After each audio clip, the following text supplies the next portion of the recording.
لاول جناب برج خلیفہ او اخر کې شو بیا قبر خلیفہ. الله اکبر کبیره.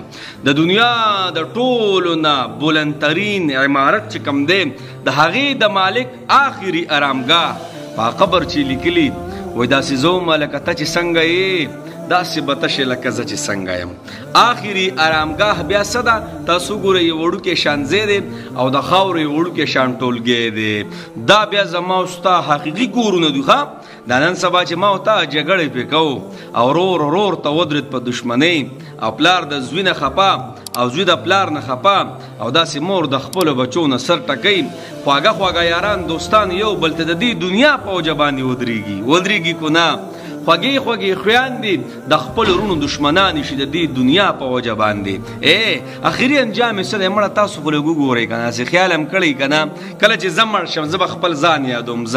نو خیال هم کړی په کم صابون چې ما ولامبئ که نه د هغې صابون نم خلک کرکې کوي. تاسو به لیدلي کپن ته چاته ووایه د کپن نه جوړه وکړه. الله اکبر کبیره.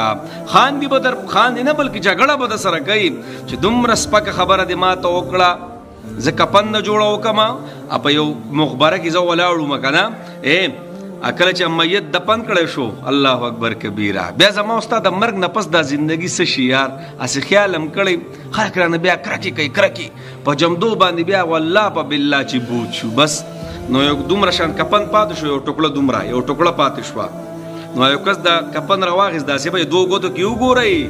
نن خو مولانا په دې کپړو کې ډېر ښایسته ښکاري جناب چې کوم ځای ته ځي نو څومره ښایسته کاټن څومره ښایسته کپړې د دې بدن څومره ځای او زینت پې ساز دی. خو تاسو ته پته ده د مرګ نه پس چې زما کم لباس دی د کپن که نه او ما پکې رانغاړي د هغې نه ګولې خلک بیا ډېرې کرکې کوي. ښه نو هغه کپن یې داسې ونیو داسې به یې دوو ګوتو کې داسې او داسې وارته او خپل ځان یې دې صفا کړو. الله اکبر کبیره. په کم کټ کې چې ما مخبرې ته یوسي والله د هغې کټ نه هم خلک کرکې کوي. په کم لوښي چې زه لامبولی ما د هغې لوښي نه هم خلک کرکه کوي نفرت دې کوي. په کم ځای کې چې لامبولی م الله اکبر کبیره. په اسپتال کې مردخانه که نه یو دا مردخانه دی مطلب څه مړی پکې لامبوي. مړی څوک دی؟ مړی ته زه یم که نه. خو جنابې په دې دنیا مونږ څومره خپل پردي کړه، په دې دنیا مونږ څومره رونه پردي کړه، په دې دنیا مونږ څومره د یو بل مخونو ته ور ودانګل. او دا وګوره برج خلیفه ته وګوره د دنیا بلندترین عمارت. الله اکبر کبیره. هغه نن په کم ځای کې ځان سره څه یې وړله؟ لږ وګورئ قبر یې وګورئ چې څه ورسره شته او کو نشته. ګیر چاپېر وګورئ خزانې ورسره شته او کو نشته. نه نه نه بس دغه یو څو ګزه کپن یې ځان سره یوړو بس. اوې د دنیا هغه خیر امتي په دنیا کې پاتې شو او لاړه او خبره ختمه شوه. بس دغه بیا زما او ستا انجامي. ښه نو جناب د دې دنیا دغه حقیقت دی. بس دا حقیقت دی دنیا. بس پیدا شوي لکه ټول عمر خو زیات تر په خوب کې بیا تیر شي. بیا به کې شپه ده چې شپېته کاله عمر دی که نه نو 10 کاله خو ته شپه لرې که جناب پاتې شو 10 کاله جناب.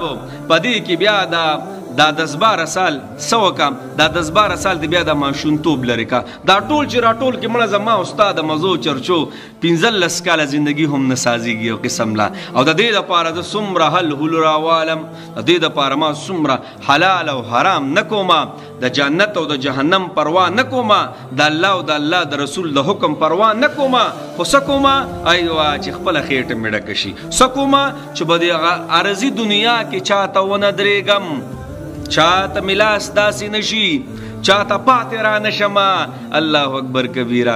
نو دې دپاره جناب دې دنیا بیا دغه زما او ستا اخري وختي ښه دا قبر ته بیا ما او تا بس ورکوز کړي او بس خبره ختمه او په منونو خاورې را باندې را واچوي. بس د دنیا خان نواب غریب مولانا دا ټول حیثیت ځان سره دغه قبر ته یوسي او بس چې څه دي کړي ښه او کو نه دي کړي بس یقیني کو څوک د بس بیا دعا هم ګورې وکړي دومره مصروف دور دی. الکیس من داد نفسه وعمل لما بعد الموت. عقلمند هغه انسان دی د مرګ نه مخکې د مرګ تیاری دی. جی الله دې موږ ټولو باندې خپل رحم وکړي.